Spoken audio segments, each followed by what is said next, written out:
September 21, 2025 నాటి మేషాది ద్వాదశ రాశుల వారికి గ్రహస్థితులు ఎలా ఉన్నాయి, ఆ గ్రహాలు ఇచ్చే ప్రభావము, వాటి యొక్క ఫలితాలు ఎలా ఉండబోతున్నాయి అనే అంశంలో ముందుగా సూర్యుడు బుధుడు ఇద్దరూ కలిసి కన్యా రాశిలో సంచారం చేస్తున్నారు. ఈ సంచారం యొక్క ఫలితాలు విద్య, ఉద్యోగము, వ్యాపారము, కమ్యూనికేషన్ రంగాల్లో విశేషమైన ప్రతిభ, విజయము, సక్సెస్, గ్రోత్ ఇలాంటివి కనబడుతున్నాయి.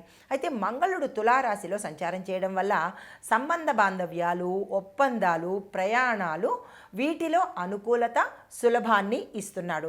చంద్రుడు కర్కాటకంలో ఉండడం వల్ల కుటుంబంలో సంతోషము, ఆర్థిక స్థిరత్వము, భావోద్వేగాలను అణిచేటట్టుగా అంటే ఉద్రేకం లేకుండా ఉండేటట్టుగా ప్రతి ఒక్కళ్ళకి ఓవరాల్గా ఇచ్చే ఫలితాలు ఇవి.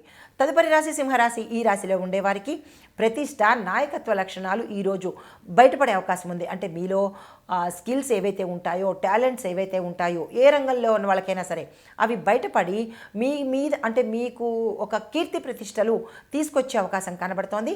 అలాంటిది ఏదైనా ఉన్నట్టయితే కనుక వచ్చిన అవకాశాన్ని వృధా చేసుకునే ప్రయత్నం చేసుకోకండి. ఉద్యోగ వ్యవహారాల్లో మంచి మంచి నిర్ణయాలు తీసుకోవలసిన సమయం ఇది. అలాంటిది ఏదైనా కనబడితే కనుక తప్పకుండా డెసిషన్స్ తీసేసుకునే ప్రయత్నం చేసుకోండి. ఎందుకంటే మీకు ఈరోజు చాలా అనుకూలంగా ఉండబోతోంది. అయితే కుటుంబంలోనూ స్నేహాలు కొంచెం ఇబ్బందికరంగా ఉండే అవకాశం కనబడుతోంది. అంటే స్నేహితుల మధ్య కావచ్చు, కుటుంబంలో బంధువులు, కుటుంబ సభ్యుల మధ్య కొంత ఇబ్బందికరమైన వాతావరణం గోచరిస్తోంది. దీనికి సంబంధించి సమన్వయం పాటించుకోండి.